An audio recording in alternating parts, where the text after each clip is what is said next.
पेणमध्ये अत्याधुनिक सोयीसुविधायुक्त हॉस्पिटल सुरू झाले असून सामाजिक बांधिलकी जपत महिलांसाठी आरोग्य शिबिराचे आयोजन ही बाब कौतुकास्पद आहे। महिला शारीरिक व मानसिकदृष्ट्या सदृष्ट असतील तर कुटुंबाला आधार मिळेल। गॅलेक्सी मल्टीस्पेशालिटी हॉस्पिटल पेणकरांसाठी वरदान ठरणार आहे, असे उद्गार डॉक्टर नीता कदम यांनी महिला दिनानिमित्त आयोजित मोफत आरोग्य तपासणी शिबिराच्या उद्घाटन प्रसंगी मनोगत व्यक्त करताना केले।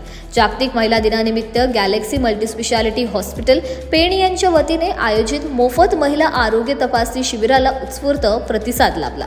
एकूण 155 महिला रुग्णांची तपासणी करण्यात आली। या शिबिराचे उद्घाटन डॉक्टर नीता कदम, शर्मिला वैकुंठ पाटील यांच्या हस्ते करण्यात आले। यावेळी डॉक्टर रत्नदीप गवळी, राजेश टेलर, युवा नेते वैकुंठ पाटील, रोहन पंदारे, डॉक्टर नयन ब्रह्मो, ऋषिकेश गोसावी, मुस्कान झटम, तन्वी हजारे, भावना गवळी, शिल्पा टेलर यांच्यासह मान्यवर उपस्थित होते।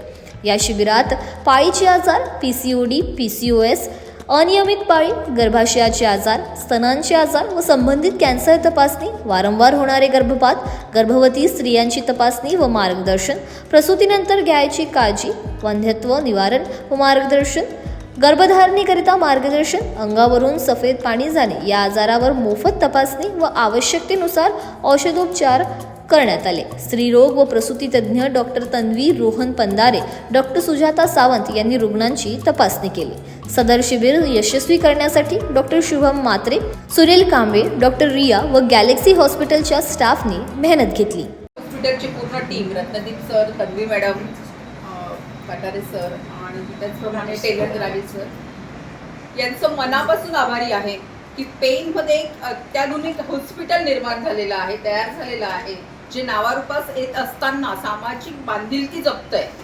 म्हणजेच काय तर वुमन्स डे आहे, वुमन्स डेला महिलांना काय दिलं पाहिजे किंवा महिलांसाठी काय असायला पाहिजे। आताच सरांनी म्हटल्याप्रमाणे आपल्याला माहिती आहे की स्त्री जर स्वस्थ असेल, तिची शारीरिक आणि मानसिक अवस्था स्वस्थ असेल तर घर चांगलं राहतं। हे म्हणत असताना नक्की मला शारीरिक आजार काय झाला आहे आणि मला जरी वाटतं आहे की मला रक्त कमी डॉक्टरांनी सांगितलं किंवा थकवा येतोय, चिडचिड होते, यासारख्या बारीक बारीक गोष्टी आहे, हे कोणत्या तरी रोगाचं कारण आहे हे जरी मला माहिती असलं तरी यासाठी येणारा जो खर्च आहे तो माझ्या कुटुंबाला परवडू शकतो का